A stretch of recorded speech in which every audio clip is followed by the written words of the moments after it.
In the quiet town of Cedar Ridge, nestled between pine forests and misty hills, Daniel Harris sat alone in his dimly lit living room. Outside, the wind whispered through the trees, but inside, the silence was heavier, broken only by the faint hum of an old radio. Daniel, a retired high school history teacher, had spent the last 3 weeks listening to static, waiting for something he wasn't sure still existed. He was 72 years old, with thin white hair and hands that trembled slightly when he poured his morning coffee.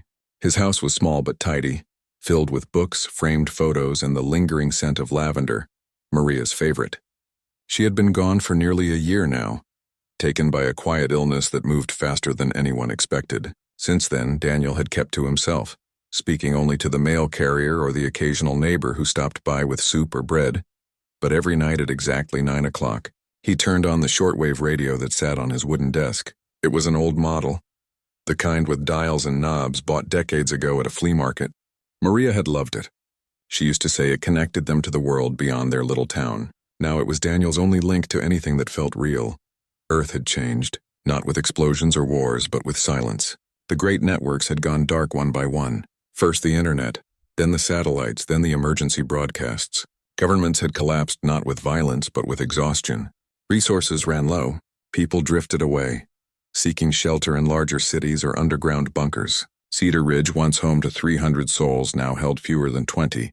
Most had left without saying goodbye. Daniel stayed because Maria had wanted to. "This is where we built our life," she'd said during her last good days. "I want to leave it from here." So he honored her wish. And now, night after night, he spoke into the radio's microphone, not knowing if anyone could hear him, but speaking anyway. "Hello out there," he said softly, his voice rough but warm. "It's Daniel again, from Cedar Ridge. Just wanted to say, Maria would have loved tonight. The stars are clear. The air smells like rain and pine. She always said nights like this made the world feel gentle." He paused, glancing at her photo on the desk. She smiled back at him, frozen in time, wearing that blue dress she wore on their 40th anniversary. He touched the frame gently, then continued. "I made her favorite soup today, lentil and thyme. I burned the onions a little, like I always do." She used to laugh and say, "Daniel, you can teach world history, but you can't chop an onion without setting off the smoke alarm."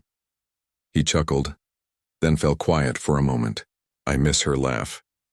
Miles above Earth, in the cold vacuum of space, a signal flickered to life on a distant monitor. Aboard the Galactic's observation post orbiting the dead moon of Kalis 7, Technician Marn veered from her console. She wasn't supposed to be monitoring human frequencies.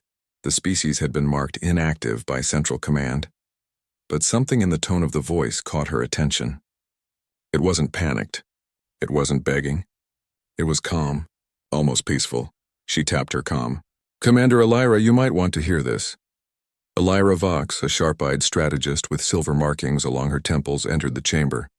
She listened as Daniel's voice filled the room. "I don't know if anyone's listening. Maybe no one is left who can. But if you are, be kind to someone today, even if it's just a smile." Maria always said kindness was the only thing that didn't need batteries. Elira stood very still. The Galactics had studied humanity for over a century. They'd watched wars, greed, destruction. They'd logged every act of cruelty, every failed peace treaty, every collapse. They'd concluded that humans were emotionally unstable, inefficient, and ultimately self-terminating. They'd even drafted a final report titled Species Termination Natural Conclusion. But this was something they hadn't recorded before. Not in their vast archives, not in any simulation. A human, alone, facing the end, choosing to speak of love instead of fear. "Trace the signal," Elira ordered. Within minutes, they had it. A single dwelling in the northern temperate zone of Earth. Sector Gamma 9, population estimate 1. The rest of the continent showed no active power grids, no comms, no movement. "He's the last one talking," Marn said quietly. Elira didn't respond right away. She replayed the message. Again and again, each time the words settled deeper. She had been taught that emotion clouded judgment. That attachment weakened resolve. Yet here was a being utterly alone, radiating something the Galactics had no word for, something that felt like strength wrapped in softness. Back on Earth, Daniel turned off the radio. He walked to the window and looked up at the sky. The stars were bright, undimmed by city lights or pollution. He imagined Maria up there somewhere watching, "Good night, my love," he whispered. "I'll talk to you tomorrow." He didn't know that his voice had traveled farther than any human signal in decades. He didn't know that in a sterile chamber light years away, a species that prided itself on logic was beginning to question everything they thought they knew about courage. Daniel went to bed, the house creaking softly around him. Outside, an owl called. Somewhere in the distance, a branch snapped. Life, however quiet, continued. And in the void between stars, a single transmission pulsed onward, carrying not data, not coordinates, not warnings, but a goodbye so gentle, it would soon shake an empire built on cold reason. The Galactics had come to witness an extinction. Instead, they were about to receive a lesson they never asked for, from a man who had nothing left to give but the truth of his heart. The Galactics Council convened in their crystalline chamber orbiting the star Zeta 9. The walls shimmered with living light, shifting colors based on the mood of the speakers. Today the hue was a sharp blue, indicating debate. At the center of the room, Commander Elira Vox stood before the high observatory, her posture straight, her voice calm but firm. "I have reviewed the transmission from Earth," she said. "It is not a distress call. It is not coded. It is simply a man speaking to his lost wife." She played the recording again. Daniel's voice filled the chamber, soft and steady. "He speaks of soup, of stars, of kindness, and he does it while his world ends around him." Elder Kor, his scaled brow furrowed, tapped a clawed finger on the arm of his seat. "Sentiment is noise," he declared. "Noise distracts from order. We have long known humans to be chaotic. This changes nothing." But not everyone agreed. Archivist Nile, usually silent during council sessions, leaned forward. "We have logged over 12,000 human transmissions in the last century. 98% were about conflict, fear, or survival. This is the first that speaks only of love after loss. Should we not understand why?" Elira nodded. "That is why I request permission to send a scout vessel. Not to intervene, only to observe, to learn what remains when everything else is gone." After hours of discussion, the council granted limited clearance. 1 vessel. No contact. No interference. Strictly observational. Elira accepted the terms and left the chamber with quiet urgency. Aboard the stealth scout ship, Silent Vow, preparations began. The vessel was small, built for silence and speed. Its hull designed to bend light and avoid detection. Its pilot was Lieutenant Jason McLean, a human raised off-world since childhood. His parents had been part of the last evacuation fleet from Earth, fleeing before the final collapse. Jason had never set foot on his homeworld. He knew it only through stories, old videos, and the ache in his mother's voice when she spoke of summer rain. He stood in the ship's ready room, staring at a screen showing Daniel's house, a tiny dot on a dying planet. Something about the man's voice felt familiar, not in words but in tone. It reminded him of his mother singing him lullabies when storms rolled through the colony dome. "You don't have to be brave all the time," she'd whisper. "Just be kind." Now Jason was being sent to watch a man do exactly that. The Silent Vow launched without fanfare. It slipped through the void like a shadow, its engines humming at frequencies too low for most sensors to catch. During the journey, Jason listened to Daniel's broadcasts again and again. Each time he felt a strange pull, not of duty but of connection. On Earth, Daniel continued his routine. He watered the few plants still alive in his garden. He fixed a loose step on the porch. He cooked simple meals and ate them at the same table where he and Maria had shared 40 years of breakfasts. Every night he spoke into the radio. "Today I saw a deer," he said one evening, "just standing at the edge of the woods, watching me. I didn't move. Neither did she. We just existed together for a minute." Maria would have loved that. She always said animals knew more about peace than people ever did. Light years away, Jason closed his eyes. He imagined that moment. The quiet understanding between man and creature. The stillness of a world slowing down. When the Silent Vow entered Earth's orbit, Jason activated the cloaking field. The planet below was not the vibrant blue marble shown in old archives. Oceans were duller, cities were dark, forests had begun to reclaim roads and buildings, but Cedar Ridge still stood small and stubborn like a candle refusing to go out. Jason guided the ship to a hidden landing site in the hills above the town. He stepped onto the soil of Earth for the first time. The air was cool, clean, and carried the scent of pine and damp Ia. Earth, he took a deep breath. It felt different than the filtered air of the colonies. Real.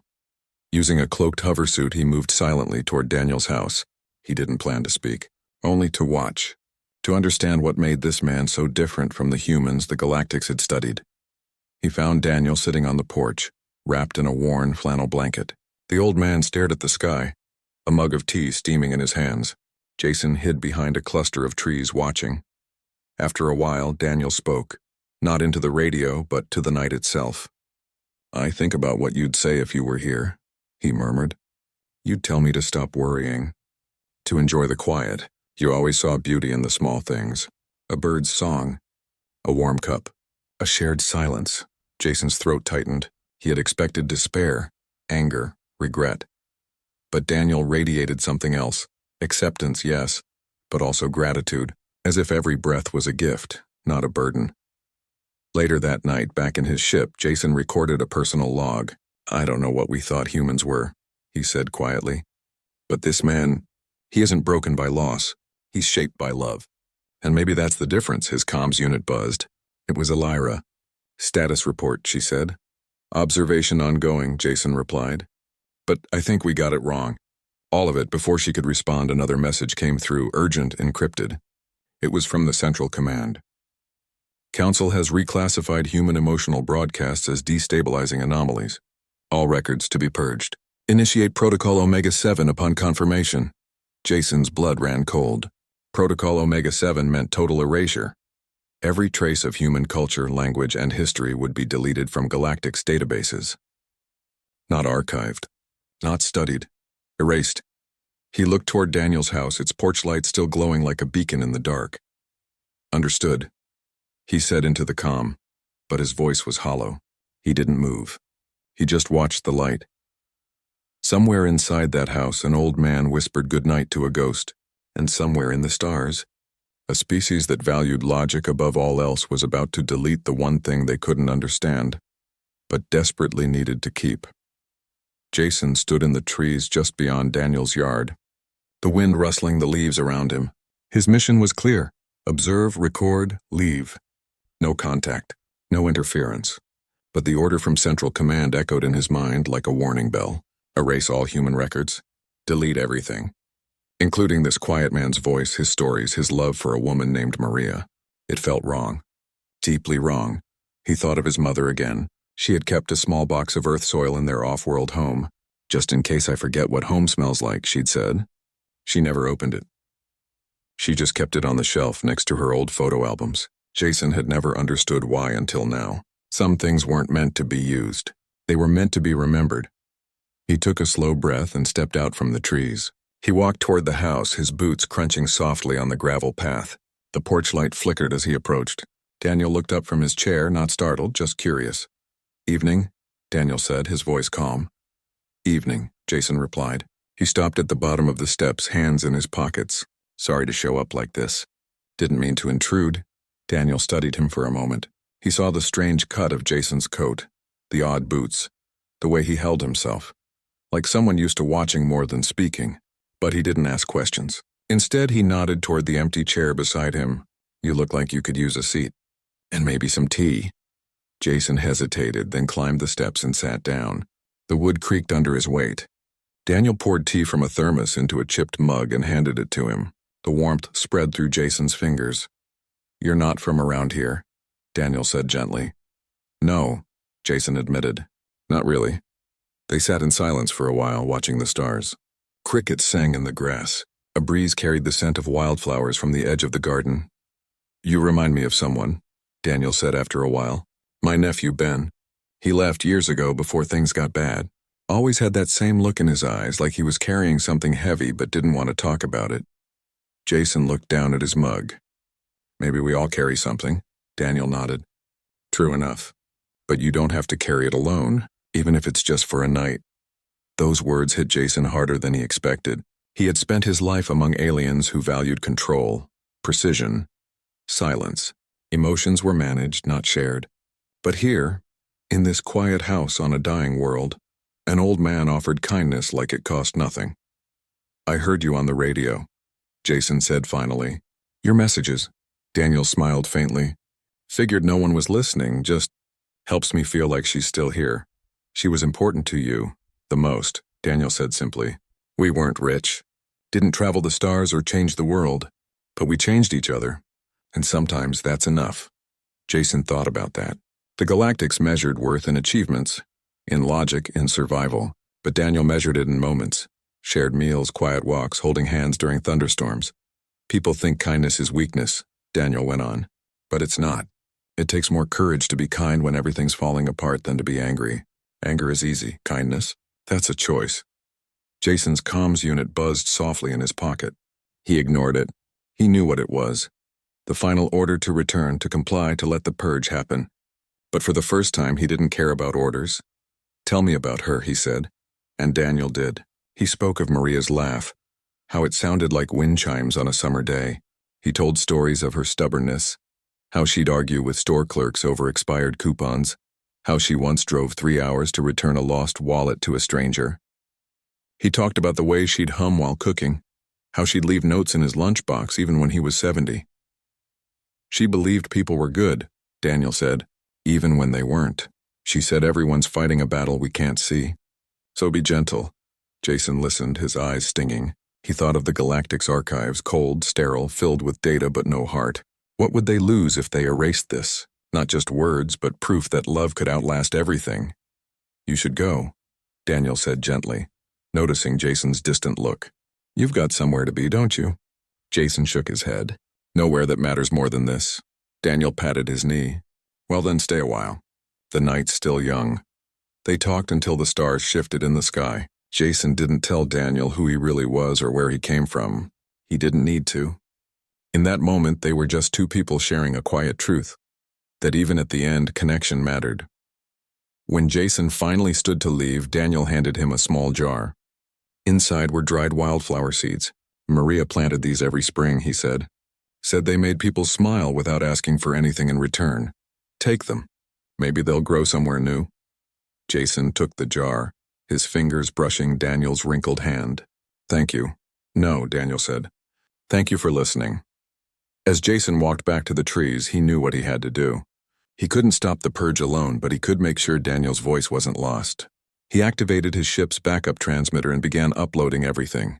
Every word, every story, every quiet moment, into an unlisted data stream, hidden inside old music files and weather reports. If the Galactics deleted the official records, this copy would survive in the noise. Back aboard the Silent Vow, he sent one final message to Elira. Don't let them erase us. Not all of us. Then he looked down at the house one last time. The porch light still glowed, soft and steady, like a promise. And in that light, Jason understood the real lesson. Not how to survive the end, but how to live until the very last breath. Back aboard the Silent Vow, Jason transmitted everything. Audio, visuals, his own testimony. He sent it not through official channels, but through a hidden frequency used only by archivists and historians. It was a risk. If caught, he could be stripped of rank, even imprisoned. But he didn't care. What Daniel had shared was too important to lose. The message reached Elira Vox just as she entered the central chamber for an emergency session. The council had convened early. Protocol Omega-7 was set to activate in 6 hours. All human data, language files, art, music, personal logs would be wiped from every Galactic's database. Elder Core stood at the podium, his voice firm. Emotion breeds instability. Humanity's collapse proves it.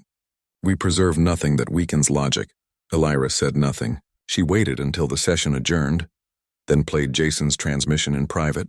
She listened as Daniel spoke of Maria's wildflowers, of burnt onions, of deer in the woods. She heard the quiet strength in his voice, the absence of fear, the presence of love. Then she heard Jason's raw, trembling words. They weren't weak. They were brave in a way we've never understood. She made her decision. The next morning, Elira called for a full council recall. She stood before them not as a commander, but as a witness. I ask you to listen, she said. Not as strategists, not as judges, but as beings who once felt something before we learned to silence it. She played Daniel's final broadcast. The room fell still. Even Elder Core did not interrupt. When it ended, Archivist Nile spoke first. In all our records, we have never documented a species choosing tenderness at the end. Why? Because we assumed tenderness had no purpose, Elira replied. But what if it does? What if it's the last thing that holds a soul together when everything else is gone? Debate erupted.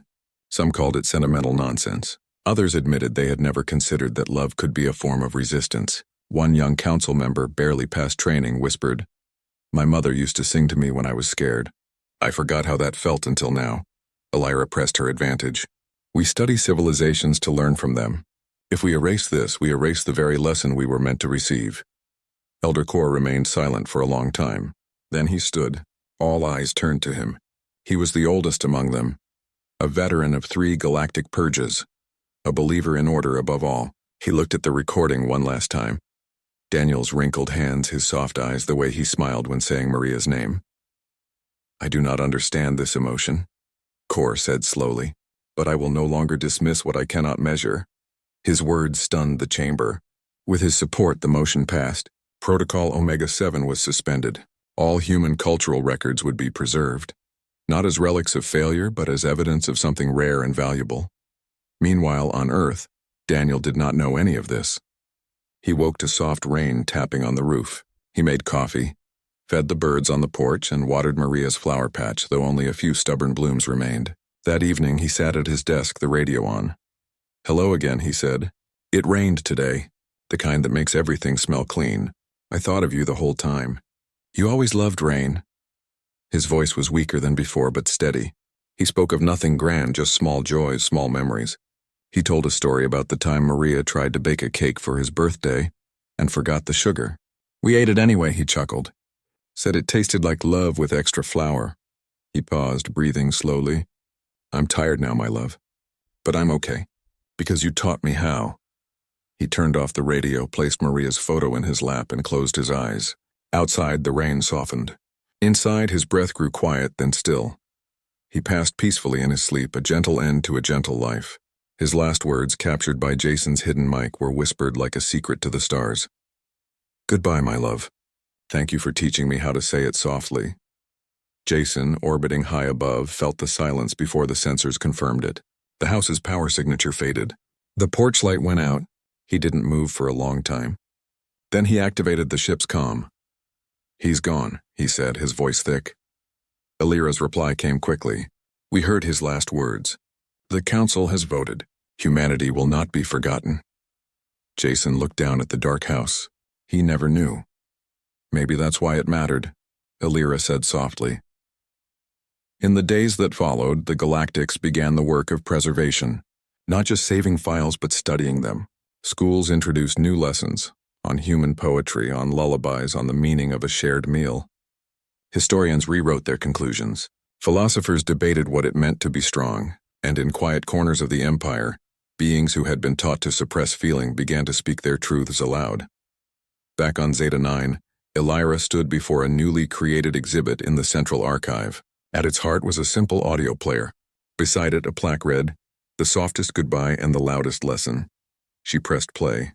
Daniel's voice filled the room. She closed her eyes and listened. For the first time in years, she let herself feel without judgment. And in that moment, the galaxy began to change. Not with force, not with war, but with the echo of one man's love, spoken into the dark, and finally heard. Years passed. The stars turned, and across the vast territories of the Galactics, something quiet began to grow. It started in small ways. On space stations, in learning halls, even in military outposts. Beings who once spoke only in facts and orders now paused to ask, "How are you?" Not as a formality, but as a real question. They began to share stories over meals. They held silence together without shame. They cried when they needed to. This change had no grand name. No official decree announced it. But everyone knew where it came from. They called it the Cedar Ridge Effect, though few had ever seen Earth. What mattered was the voice. The soft, steady voice of a man named Daniel Harris, who chose love when there was nothing left to gain. In the central archive of Zeta 9, Daniel's final broadcast played on a loop inside a quiet room lined with wildflower images. Visitors came from all corners of the Alliance just to listen. Some stood in silence. Others wept. Children sat cross-legged on the floor, eyes wide, hearing for the first time that kindness could be a kind of courage.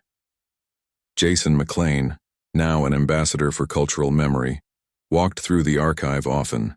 He wore a simple coat, no rank insignia, just a small pin shaped like a wildflower. He spoke to students, to elders, to curious minds.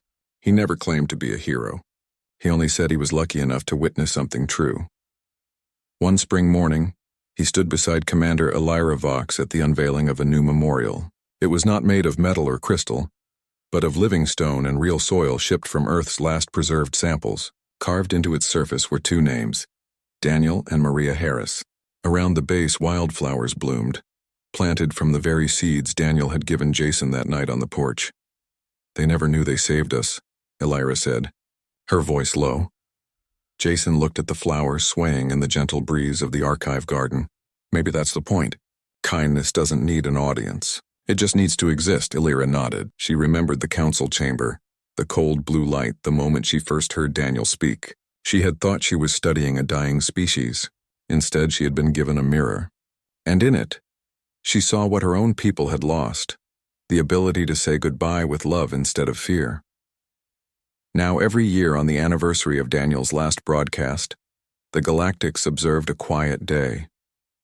No meetings, no drills, no data analysis, just reflection. Families gathered, friends shared memories. Strangers offered small gifts, a cup of tea, a handwritten note, a single flower. It was called the Day of Soft Voices. On one such day, a young Galactic student named Telly stood before her class. She held a small recorder. "My grandmother heard Daniel's voice when she was my age," she said. She said it was the first time she understood that sadness and love can live in the same breath. She played a clip, Daniel saying, "I miss her laugh." The room fell silent. Then one by one, the students began to share their own losses, their own loves. No one interrupted. No one judged. They just listened. Far away, on a restored patch of earth now protected as a living museum, a caretaker named Luis tended to Daniel's old house. It stood exactly as it had. Porch light still working, garden full of wildflowers. Tourists came, but they walked softly. They sat on the steps and listened to the wind. Sometimes Luis would play Daniel's recordings over a small speaker. Visitors would close their eyes and imagine a world where people stayed kind, even at the end.